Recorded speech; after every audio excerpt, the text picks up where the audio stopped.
Hello friends, welcome to defence matrix. तो usually हमारा जो डिस्कशन होता है वो टेक्निकल होता है, लेकिन आज का जो डिस्कशन है वो थोड़ा सा स्पेशल है। आज हम इंडियन आर्मी और गरुड़ स्पेशल फोर्सेस के एक ऑपरेशन को डिस्कस करेंगे। तो पिछले सैटरडे पुलवामा में एक एनकाउंटर किया गया जिसको इंडियन आर्मी द्वारा लीड किया जा रहा था और इसमें इंडियन एयरफोर्स की गरुड़ स्पेशल फोर्सेस भी शामिल थी। तो गरुड़ स्पेशल फोर्सेस का इंडियन आर्मी के साथ इन्वॉल्व होना ये पहली बार नहीं हुआ है। 2017 में भी एक ऑपरेशन के दौरान गरुड़ स्पेशल फोर्सेस जो है वो 13 राष्ट्रीय राइफल्स के ऑपरेशंस का पार्ट थी। इस बार यहाँ पर ये 55 राष्ट्रीय राइफल्स के साथ थी। तो इंडियन एयरफोर्स के गरुड़ कमांडोज को इंडियन आर्मी के काउंटर टेररिज्म ऑपरेशन का पार्ट बनाया जा रहा है ताकि उनको भी डायरेक्ट कॉम्बैट एक्सपीरियंस जो है वो मिल सके। तो पिछले सैटरडे के पुलवामा ऑपरेशन में इंडियन एयरफोर्स के गरुड़ कमांडोज का काफ़ी इंपॉर्टेंट रोल था और इसको समझने के लिए हम इस पूरे एनकाउंटर को समझ लेते हैं। तो ये ऑपरेशन सैटरडे को कंडक्ट किया गया। इसमें 55 राष्ट्रीय राइफल और जम्मू कश्मीर पुलिस भी इन्वॉल्व थी गरुड़ कमांडोज के साथ।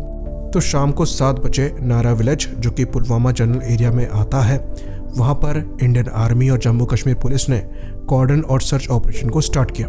तो इंडियन आर्मी की 55 राष्ट्रीय राइफल्स के साथ यहाँ पर गरुड़ स्पेशल फोर्स यूनिट भी शामिल थी। तो कुछ समय तक कॉर्डन और सर्च ऑपरेशन चलाने के बाद जो सिक्योरिटी फोर्सेस थी वो आतंकवादियों की एग्जैक्ट लोकेशन पर पहुंच गई थी और लोकल्स की मदद से जो एग्जैक्ट घर है उसका पता लग पाया और घर की लोकेशन पता लगते ही सिक्योरिटी फोर्सेस द्वारा वहां पर जो सिविलियंस थे उनको वहां से हटाने की कार्रवाई चालू करी गई। तो जब सिविलियंस जो है वो सेफ डिस्टेंस पर चले गए तो सिक्योरिटी फोर्सेस ने जो घर था उसको पूरी तरीके से घेर लिया और ये देखते ही छटपटाहट में आतंकवादियों ने गोली चलानी चालू कर दी। तो अब जो फायरिंग है वो दोनों साइड से हो रही थी और कॉर्डन को तोड़ने के लिए जो आतंकवादी हैं वो गोली चलाते हुए बाहर आए, जो कि उनकी सबसे बड़ी गलती थी क्योंकि अब वो डायरेक्ट फायरिंग रेंज में आ गए थे सिक्योरिटी फोर्सेस की।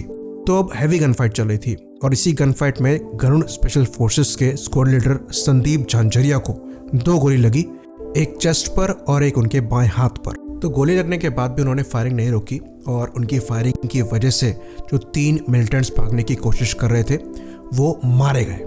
तो जब 3 मिलिटेंट्स मारे गए तो बाकी जो ट्रूप्स थे उन्होंने घर को खगालना चालू किया और वहां से एक टेररिस्ट निकलकर सामने आया और उसने अंधाधुंध फायरिंग कर दी, जिसमें एक और गरुड़ कमांडो कॉर्पोरल आनंद को गोली लगी, जिसके बाद तुरंत ही सिक्योरिटी फोर्सेस ने फायरिंग करते हुए उस आतंकवादी को ढेर कर दिया। तो टोटल 4 आतंकी इस ऑपरेशन में मारे गए। तो इस पूरे ऑपरेशन में 4 आतंकी जो है वो मारे गए और 2 हमारे कमांडोज जो है वो इंजर्ड हुए। बाकी घायलों की अभी क्या हालत है इस पर कोई अपडेट नहीं आया है, आते ही हम आपको डेफिनेटली बताएंगे। तो जैसा कि हमने पहले डिस्कस किया था कि गरुड़ स्पेशल फोर्सेस को रियल कॉम्बैट एक्सपीरियंस देने के लिए जो आर्मी है वो अपने राष्ट्रीय राइफल्स यूनिट्स के साथ अटैच करके ऑपरेशंस में भेज रही है, जिसके अंतर्गत 2017 में 2 ऑपरेशन हुए थे और 8 आतंकी जो हैं गरुड़ स्पेशल फोर्सेस ने मार गिराए थे। तो गरुड़ स्पेशल फोर्सेस जो हैं वो इंडिया की सबसे नई स्पेशल फोर्सेस है और यहाँ पर ट्रेनिंग का लेवल क्या है वो ऐसे ऑपरेशंस दर्शाते हैं। तो गरुड़ स्पेशल फोर्स यूनिट का जो गठन है वो 2004 में ही हुआ था। तो इनको बेसिकली बनाया गया था कॉम्बैट सर्च एंड रेस्क्यू, रिकॉग्निजेंस और काउंटर इंसर्जेंसी ऑपरेशंस के लिए, क्योंकि अर्ली 2000s एक ऐसा टाइम था जब इंडियन एयरफोर्स के बेसिस पर टेररिस्ट अटैक्स जो है वो होते थे और आर्मी को अपनी स्पेशल फोर्स यूनिट्स को वहाँ पर डिप्लॉय करना पड़ता था। पर ये जो डिप्लॉयमेंट है वो टेम्पररी होता था, पर जो थ्रेट है वो परमानेंट था।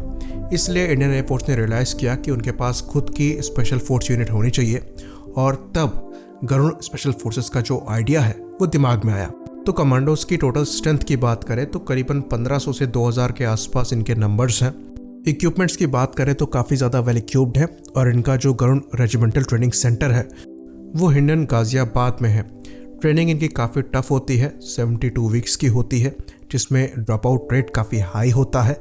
इनकी ट्रेनिंग इंडियन नेवी के साथ भी होती है, आर्मी के साथ भी होती है, जैसा कि हमने डिस्कस किया। लाइव ऑपरेशंस में ये पार्ट लेते हैं आर्मी के साथ। तो सबसे नई स्पेशल फोर्स यूनिट होने के बावजूद इनको काफ़ी अच्छा खासा कॉम्बैट एक्सपीरियंस जो है वो मिल चुका है और इनके ऑपरेशंस के सक्सेस रेट से ये चीज़ बाहर निकलकर सामने आती है। तो इसी बात पर हम इस वीडियो को भी ख़त्म करेंगे। लाइक करिए, सब्सक्राइब करिए। जय हिंद।